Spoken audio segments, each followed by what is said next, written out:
Değerli izləyicilər, videonu bəyənib kanala abunə olun ki, hər kəs son xəbərlərdən anında məlumatlansın.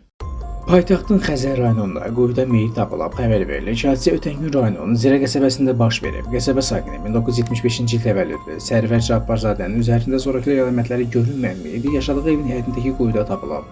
Faktla bağlı araşdırma aparılır. Allah rəhmət etsin, əzizlərinə, yaxınlarına səbir diləyirik. Qazax rayonunda dəm qazından zəhərlənmə faktı qeydə alınıb. Xəbər verilir ki, rayon sakini 2008-ci il təvəllüdlü Afaq Quliyeva qeydedək ki, ad-soyad şərtidir. Yaşadığı evin vanna otağında dəm qazından zəhərlənərək həyatını itirib. Onun meyiti müayinə olunmaq üçün aidiyyəti üzrə təhvil verilib. Hadisə yerinə polis və prokurorluq əməkdaşları cəlb olunub. Faktla bağlı araşdırma aparılır.